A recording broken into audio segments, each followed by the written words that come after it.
Assalamualaikum Bu. Waalaikumsalam warahmatullahi wabarakatuh. Mari masuk. Terima Silakan kasih ya duduk. Bu. Iya. Pagi Mei. Selamat pagi Bu. Gimana kabarnya hari ini? Alhamdulillah saya baik Bu. Oke, syukur alhamdulillah ya kalau gitu. Ibu senang sekali mendengar kabar Mei hari ini. Jadi ini Mei yang kemarin menghubungin Ibu buat konseling pada hari ini ya? Iya, kebetulan saya tahu dari teman saya katanya kalau lagi ada masalah pasti sama Ibu. Iya. Benar. Oke. Tadi perjalanannya Mei gimana? Lancar? Alhamdulillah lancar ya Bu. Sama kebetulan kan saya habis kuliah, jadi langsung ke sini. Oke. Nah, kalau boleh tahu, Mei sekarang ngekosnya di mana atau tinggalnya di mana? Oh, saya di belakang kampus Bu. Oh iya. Wah, dekat ya sama Iya. Ibu berarti. Kebetulan rumah saya juga di belakang UI. Nanti Mei bisa main-main, kita ngobrol santai gitu ya. Iya Bu. Terima kasih ya Bu. Iya. Oke, sebelumnya Mei sudah pernah belum melakukan sesi konseling? Sebelumnya belum sih Bu. Belum pernah ya? Iya.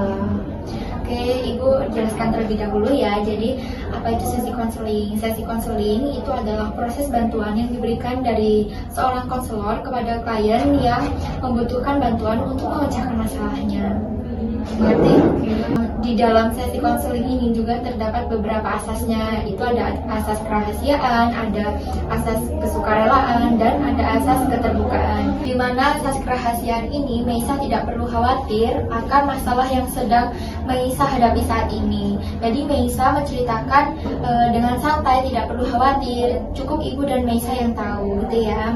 Selanjutnya ada asas kesukarelaan, di mana Meisa diminta untuk sukarela menceritakan masalahnya tanpa ada paksaan. Dan yang terakhir ada asas keterbukaan, di mana Meisa diminta untuk terbuka menceritakan apapun masalah yang sedang dihadapi Meisa saat ini atau perasaan masalah apapun itu yang sedang Meisa hadapi saat ini itu dengan terbuka tanpa ada yang ditutup-tutupi. Apakah Meisa setuju dengan asas-asas ini? Iya Bu, baik, saya setuju. Baik, di dalam sesi konseling ini juga terdapat waktunya ya Mei. Ibu berikan waktu kurang lebih 15 menit hingga 20 menit. Apakah Meisa setuju? Iya, saya setuju Bu.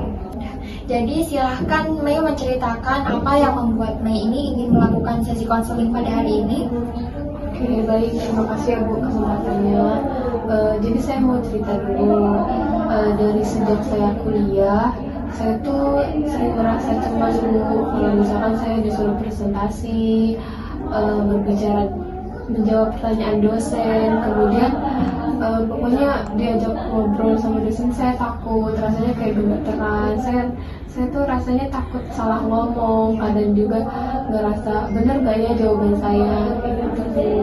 Oke, kalau boleh tahu perasaan seperti itu muncul dari kapan nih? Perasaan itu muncul waktu pertama kali masuk kuliah Bu, perkuliahan. Jadi waktu itu kebetulan saya dapat kebagiannya presentasinya kelompok 1 dan jadi moderator. Di situ saya ngerasa gugup dan berpikir saya bisa nggak ya, saya takut untuk berbicara dan menjawab pertanyaan. Jadi sampai sekarang saya masih ragu Bu.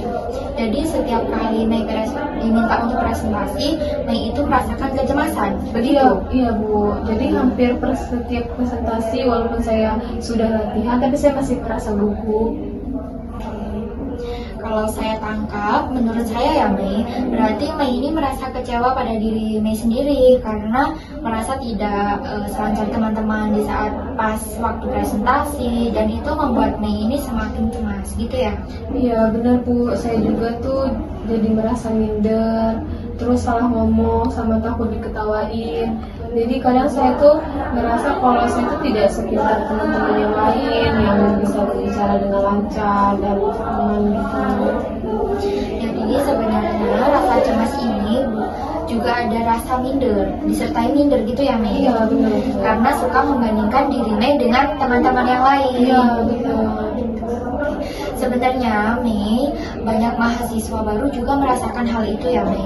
Kondisi ini dikenal dengan sebagai kecemasan berbicara di depan umum. Bukan berarti Mei ini tidak mampu, hanya saja Mei ini perlu latihan. Sebelum presentasi Mei latihan terlebih dahulu. Bagaimana menurut Mei? Ya Ya sih Bu, saya jadinya lega ya, ternyata bukan saya yang mengalami. Iya betul. Enggak kamu sendirian, teman-teman yang lain juga seperti itu. Iya. Kalau boleh tahu, apa yang biasanya kamu pikirin sebelum maju ke depan kelas atau sebelum presentasi? Mei itu yang ada di pikiran apa? Biasanya ya Bu, saya tuh ngebayangin kalau saya tuh salah ngomong, terus teman-teman saya tuh ngetawain saya. Jadi sama saya tuh takut ngerasa dosen tuh ngerasa kecewa, makanya saya kayak gitu tuh. Oke, apakah rasa cemas ini hanya muncul di kelas atau saat Mei itu berbicara di depan banyak orang atau maupun di luar kelas, misalnya di kegiatan organisasi atau saat kumpul sama teman-teman di kelas? Jadi kalau saya sama teman saya di kos itu saya bisa berbicara biasa saja ya. Jadi saya terasa suasana itu yang formal, baru saya ngerasa Seperti presentasi di depan, berbicara di depan umum gitu, Mei baru merasa gugup. Iya, kalau misalkan santai aja enggak. Biasa aja, ya oke. Baik, jadi kecemasan Mei yang hadapi saat ini itu muncul ketika situasinya formal gitu ya, banyak orang yang memperhatikan gitu. Oke, jadi kalau seandainya dosen dan teman-teman Mei ini memberikan dukungan, misalnya dosen dan teman-teman Mei ini memberikan, ayo semangat Mei, kamu bisa, kira-kira apakah rasa cemas Mei yang hadapi akan berkurang? Iya Bu, itu sangat membantu saya soalnya. Kalau dapat dukungan, saya merasa menjadi berani gitu untuk menghadapi itu. Oke, jadi apa harapan Mei setelah kita melakukan sesi konseling ini? Harapan saya sih, saya ingin lebih percaya diri, kemudian lancar ketika berbicara di depan kelas dan tidak terus-menerus merasa cemas Bu. Bagus ya.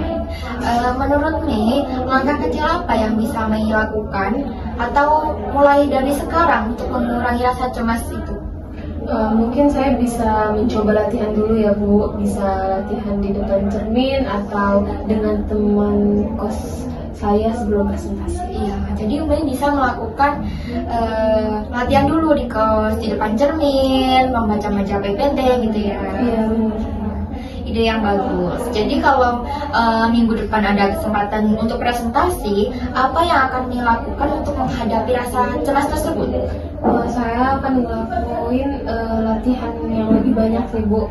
Jadi tarik napas sebelum maju, kemudian mencoba fokus pada materi dan bukan pada rasa takut ya. Oke, kalau Ibu boleh nanya ya, saya menawarkan beberapa opsi. Yang pertama itu ada menjaga komitmen dengan rutin latihan bicara. Ada yang kedua itu punya niat tapi tidak konsisten latihan. Dan yang terakhir ada menghindari setiap kali diminta maju. Dari 3 opsi ini, mana yang ingin Mei pilih? Setelah saya pikir-pikir ya Bu, saya pilih yang pertama sih Bu. Jadi saya mau bersungguh-sungguh untuk latihan. Jadi seberapa besar komitmenmu menjalankan pilihan ini? Insya Allah besar ya Bu. Saya akan terus latihan dan meminta teman kos saya untuk mendengarkan secara perlahan dan membiasakan diri. Jadi hari ini kita bisa simpulkan bahwa Mei ini mengalami kecemasan berbicara di depan kelas sejak masuk awal kuliah, pertama kali kuliah.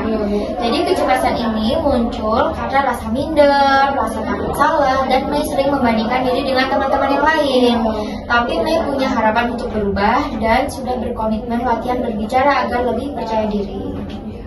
Ya alhamdulillahnya ya Bu, setelah saya bercerita, saya berterus terang sama Ibu, saya merasa lega dan saya ingin mencoba untuk terus berlatih, kemudian tidak memikirkan hal-hal yang negatif yang membuat saya down duluan. Saya bakal terus berlatih apa saya. Bagus. Ibu senang kamu sudah punya rencana lanjutan. Ingat ya Mei, perubahan itu tuh butuh proses. Pertahankan semangat Mei, kita bisa evaluasi di pertemuan berikutnya. Oke? Mengingat waktu sesi konseling kita pada hari ini sudah selesai, Ibu akhiri. Wassalamualaikum warahmatullahi wabarakatuh. Waalaikumsalam warahmatullahi wabarakatuh. Baik, kalau begitu terima kasih ya Bu, saya pamit mau pulang dulu. Terima kasih. Hati-hati di jalan ya.